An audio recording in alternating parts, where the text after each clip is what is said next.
दोस्तों, आपके हिसाब से एक प्लेन कितने देर तक उड़ सकता है? आज मैं इस वीडियो में सबसे मिस्टीरियस घटना बताऊंगा, जिसको छुपाने के लिए बहुत कोशिश की गई है, लेकिन सफल नहीं हो पाई है। ये घटना है 4 सितंबर 1954 की सुबह। सैंटियागो एयरलाइंस की फ्लाइट 513 ने जर्मनी के एक एयरपोर्ट में 52 लोगों के साथ पोर्टो अलेग्रे ब्राजील के लिए उड़ान भरी। ये 18 घंटों की उड़ान थी, लेकिन उड़ान के कुछ ही घंटों के बाद फ्लाइट का कांटेक्ट कंट्रोल स्टेशन से टूट गया और सबको लगा कि उस फ्लाइट को आसमान निगल गया। और उस घटना के बाद सैंटियागो एयरलाइंस हमेशा के लिए बंद हो गया और उसके बाद सालों बीत गए, लेकिन उसका कुछ अता पता नहीं। और फिर इस घटना के लगभग 35 साल बाद 12 अक्टूबर 1989 की सुबह पोर्टो अलेग्रे के रेडार में एक अननोन प्लेन दिखा और वो तेजी से रनवे की तरफ बढ़ रहा था।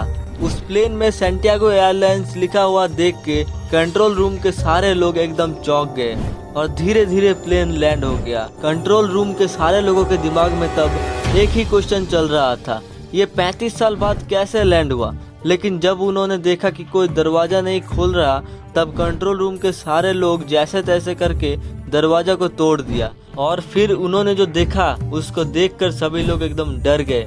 प्लेन में इंसान के जगह उनके कंकाल मौजूद था, जो कि अभी तक सीट बेल्ट पहना हुआ था। उसके बाद एयरपोर्ट के अथॉरिटी के लोग पायलट को अपने क्वेश्चन के आंसर पूछने गए, लेकिन उन्होंने देखा वहां पर पायलट के कंकाल पड़े थे, लेकिन उनके हाथ अभी भी प्लेन के नेविगेशन कंट्रोल पर था। ब्राजीलियन गवर्नमेंट ने इस घटना को बेहद गोपनीय रखा और किसी भी तरीके की इंफॉर्मेशन बाहर नहीं आया। लोगों का कहना है ये फ्लाइट टाइम ट्रेवल में फंसी हुई थी और 1989 में पहुंच गई, लेकिन अभी तक किसी को ये पता नहीं है कि ये पायलट का कंकाल फ्लाइट को लैंड कैसे करवाया। आखिर वो कौन सा राज था जिन्हें पूरी तरह बाहर नहीं आने दिया?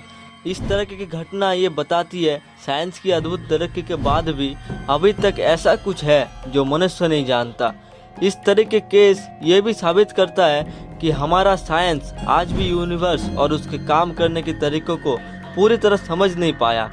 इस घटना में आपका राय क्या है? आप मुझे कमेंट में बताइए। अगर आपको वीडियो पसंद आया तो आप लाइक कर सकते हैं और सब्सक्राइब भी।